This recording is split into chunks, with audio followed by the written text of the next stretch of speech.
So my name is Gene Bellinger. I spent the last 4 decades as a systems thinker. Fortunately, I recovered, though the story behind that's way too long for this time slot. So now I tell stories about relationships and their implications. This is one of them. The title of the presentation is "The Question is the Answer." And finding the right question happens to be real key to actually dealing with the situation. If we begin with some current situation, I have a tendency to refer to it as a situation rather than a problem because it's more expansive this way. And there's some preferred alternative to the current situation, something we would desire it to be other than it is. And you can probably find an example of that really quickly in just a moment of thought. The difference between the two of those creates a gap, creates a tension that we find difficult to deal with. So it's sort of the impetus to develop understanding, which promotes a strategy, which leads to an adoption meant to move the current situation in the direction of the desired situation. And what happens is that we continue to go around in this loop until we figure out that we've actually moved the current situation to the desired situation, and then there's no more necessity for action. Though, while this looks very simple, as it turns out, it ends up being relatively difficult and goes awry in so many ways. You've probably heard the comment that the majority of today's problems are the direct result of yesterday's solution. And it's because we're extremely bad at implementing this loop in a number of different ways. One of them that appears very often is what I refer to as scope creep, and that based upon the understanding, we continue to evolve the desired situation so that what we attempt to accomplish is so grand that there's simply no way of getting there. So that as we evolve the desired situation, the gap gets larger, so the understanding continues to evolve, and this is a vicious reinforcing structure that actually gets in our way. Additionally, if it takes an extended period of time to actually pursue this desired situation, this tension also produces a pressure to settle for less, which then reduces what we deem that we want for the desired situation. This is what happens with people that New Year's resolutions all the time, and that I've decided I need to lose 40 pounds, and after I work at it for 2 months and lose 10 pounds, I decide that, well, 10 pounds is enough, so I claim victory, and there's no more tension, and I actually never accomplish what I set out to accomplish. So in terms of that portion of the situation, what we don't realize is that the reality that we deal with on an ongoing basis is far more complicated and complex than we realize. And because of our lack of understanding, as part of the reason that we mess this up, and I'll explain why in a moment, but there's a disconnect in our own mind between the time and space, the separation between cause and effect. What happens is we simply don't realize that everything is connected to everything else. So that we end up with a situation, and it's the situation that we try to figure out how to deal with, not realizing that most of the time the situation is simply a symptom of what the real problem is.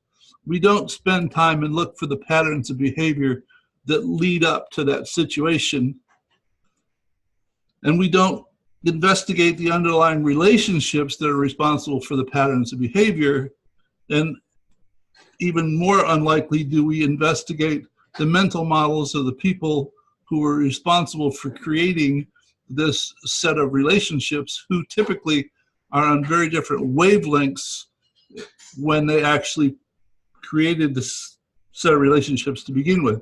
And I always love this picture because it shows what's in the mind of these 4 different people, and they're on very different wavelengths in terms of what they're trying to create.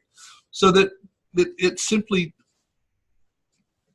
doesn't get us to a point of understanding why it is that the current situation is the way it is.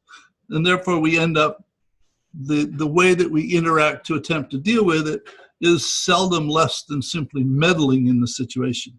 So that what happens is that when we do the adoption, it creates unintended consequences, which tend to make the current situation worse, and maybe also create new problems that we or someone else has to deal with in the future.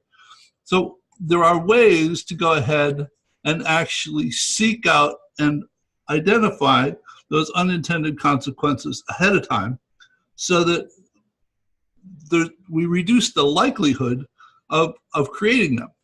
The difficulty is that we haven't learned how to reward people for solving problems before they become problems. The more that we reward firefighters, the more fires we get in organizations, because they understand that if they save the organization at the 11th hour, they get rewarded. So this is a model that I worked on for quite some time, simply trying to better understand how it is that we get into trouble, trying to take a current situation and move it to a desired situation.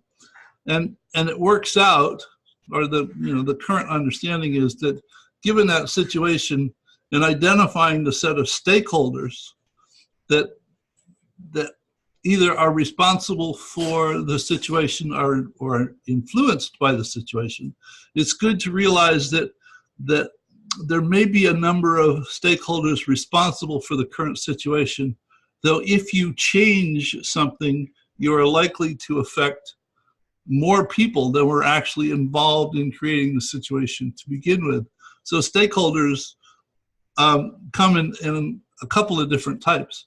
But the stakeholders need to be involved in understanding the implications of the situation, understanding what the ideal alternative is, evaluating the assumptions that they have made in doing that, creating this gap, continuing to evaluate assumptions, looking at the trends that I talked about, the related components, the relevant interactions, and understanding where the boundaries are, what are the things that we can address and things that we can't address, look for the leverage points, and actually develop a strategy and adopt that new model that creates new patterns of behavior that actually alters the situation.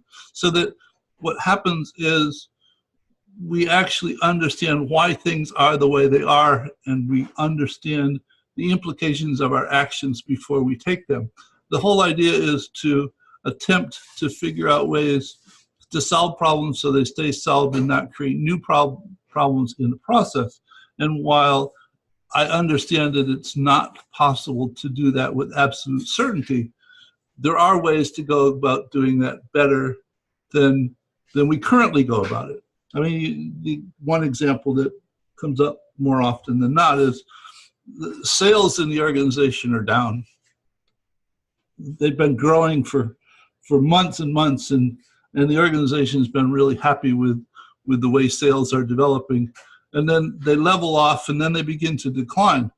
So they beat up on the sales organization. And the more they beat up on the sales organization, the worse things get. What they finally found out was the reason for the problem was that sales was extremely successful and production couldn't keep up, so that the delay in shipments got longer and longer and longer, and customers finally got tired of waiting and decided to go buy someplace else. Russ Ackoff, one of the real giants in the systems thinking arena, once said that the place that you initially perceive the problem to be is not where the problem generally is. It's almost always someplace else. So the thing is, you have to figure out how to continue to develop a better understanding of the situation, the patterns of behavior, the set of relationships that are responsible for that, and the mental models of all of the stakeholders that are involved, so that you're not simply meddling with the problem, with all likelihood of making it actually worse than it was to begin with. So that's sort of where I am at the moment in terms of my thought about how to go about doing this. What I've presented is currently all online available, and there is a video to go with every one of these elements on this map. And I can provide a link where people can go there and take, well, I'll show you where it is. And then I'll also provide the link. So it's a thing that I've been working on for a while called the Perspectives Project. And this is enabling a better tomorrow. So that it starts here, and then you can click on this. It'll take you to the next piece, and then the next piece, and then the next piece. And you can just continue to walk through this structure. And almost each one of them has a model associated with a video and access to all of the source material. So I'm going to turn off the recording.